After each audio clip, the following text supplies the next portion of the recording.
अब हमने जो डाटा बनाया था हम उसी से ही मीन कैलकुलेट करेंगे, ठीक है। जैसे हमने अनग्रुप का डाटा था हमारे पास 24680। अब हम इन सबको, हमारे पास अनग्रुप डाटा का मीन जब हम निकालते हैं तो फॉर्मूला है summation x upon n. Summation x का मतलब है सम ऑफ ऑब्जर्वेशन और एन का मतलब है हमारे पास नंबर ऑफ ऑब्जर्वेशन। जो डाटा हमने अनग्रुप में डाटा में लिया था हम वही लेंगे यहाँ पर, ठीक है। हमारे पास कौन से नंबर्स थे,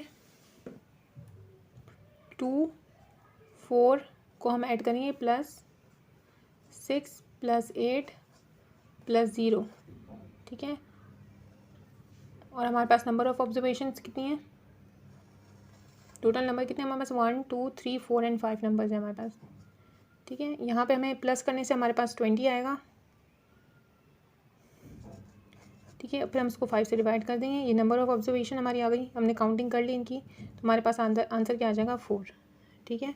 अब हम हमारा सेकंड डेटा था यहाँ पर, ठीक है। अब हम इसको लेते हैं, यहाँ हमें एफ एक्स बनाना है। हमारे पास एफ तो है, एफ हमारे पास कितना है 3 4 5 6 7 8 9 10 तो 20 है, 15 है हमारे पास यहाँ पर टोटल फ्रीक्वेंसी हमारे पास कितनी आ रही है 15 आ रही है, ठीक है। अब हमारे पास एफ एक्स चाहिए, हमें एफ एक्स का टोटल चाहिए हमें इसके अंदर।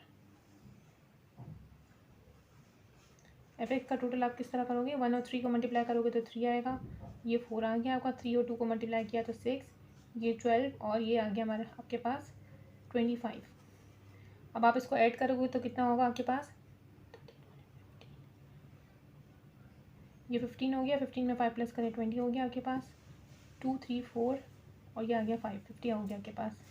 टोटल आपके पास क्या आ गया, यहाँ हमने अनग्रुप फ्रीक्वेंसी डिस्ट्रीब्यूशन में एक्स और एफ़ को मल्टीप्लाई किया है। फिर एक्स और एफ़ को मल्टीप्लाई करने के बाद जैसे 1 को 3 से मल्टीप्लाई किया तो 3 आया, 2 को 2 से मल्टीप्लाई किया 4 आया, 3 को 2 से मल्टीप्लाई किया 6 आया, 4 को 3 से मल्टीप्लाई किया 12 आया हमारे पास, और 5 को मल्टीप्लाई किया तो 25 आया। अब इस पूरी लाइन का हमने टोटल किया तो 15 आया, और इस पूरी लाइन का जब हम टोटल कर रहे हैं तो हमारे पास क्या आ रहा है 50 आ रहा है, ठीक है। अब हम इसको यहाँ पर लेंगे, यहाँ हमने एफ एक्स का टोटल लिया, एफ एक्स का टोटल हमारे पास 50 आया था। फिर समेशन ऑफ फ्रीक्वेंसी का टोटल हमारे पास 15 था, फिर हमने इसको कैंसिल किया और डिवाइड किया तो हमारे पास क्या आ गया 3.33 आंसर आ गया, ठीक है। यहाँ जब हमने ग्रुप फ्रीक्वेंसी का डाटा निकाला था तो हमने फ्रीक्वेंसी तक ही निकाला था, ठीक है। तो अब इसका टोटल हमने क्या किया था 30 स्टूडेंट्स का हमने डाटा निकाला था। अभी मैंने यहाँ से मिटा दिया, इसको इरेज कर दिया है, ठीक है। अब हमें और क्या ज़रूरत होती है, फॉर्मूले के अकॉर्डिंगली ग्रुप फ्रीक्वेंसी के डिस्ट्रीब्यूशन के अंदर मीन का फॉर्मूला होता है समेशन ऑफ एफ एक्स और अपॉन समेशन ऑफ एफ होता है, ठीक है। तो हमारे पास एफ तो है लेकिन एफ एक्स हमारे पास नहीं था। एक्स देखें 5 + 10 डिवाइडेड बाई 2 तो हमारे पास क्या आ गया 7.5। सेकेंड क्लास इंटरवल क्या है 10 और 15, तो हमने यहाँ पे किया 10 + 15 डिवाइडेड बाई 2 तो हमारे पास आया 12.5, हमने यहाँ 12.5 लिख दिया। 15 को हमने प्लस किया 20 से और डिवाइडेड बाई 2 किया तो हमारे पास क्या आया 17.5 हमने यहाँ लिखा। यहाँ हमने 20 इसी तरह बिल्कुल इसी तरह 20 और 25 को प्लस किया और डिवाइड किया 2 से तो हमारे पास क्या आया 22.5 आया, ठीक है। ये हमें मिड वैल्यूज़ मिल चुकी हैं, हमारे पास फ्रीक्वेंसी है। अब हमें एफ एक्स मिल जाएगा। अब एफ और एक्स को आप मल्टीप्लाई करें कैलकुलेटर पे, 5 को 7.5 से मल्टीप्लाई करें तो आपके पास ये आएगा, 9 को इससे करें, 9 को फिर इससे वापस करें और 7 को 22.5 से करें। जब आप इसका टोटल कर लेंगे तो आपके पास क्या आएगा 465 आ जाएगा, ठीक है। ये क्या होगा summation of x F x हो जाएगा आपके पास, यानी टोटल ऑफ एफ एक्स आपके पास आ गया।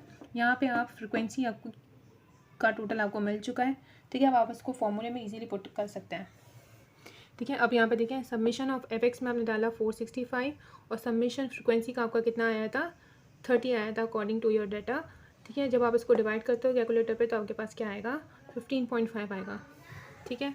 होप आपको समझ आया होगा। ये मीन के हमने तीनों फॉर्मूले कर लिए हैं। जो अनग्रुप डाटा में हो रहा होता है मीन कैलकुलेट, जो अनग्रुप फ्रीक्वेंसी डिस्ट्रीब्यूशन में हो रहा होता है और जो ग्रुप फ्रीक्वेंसी डिस्ट्रीब्यूशन में हो रहा होता है।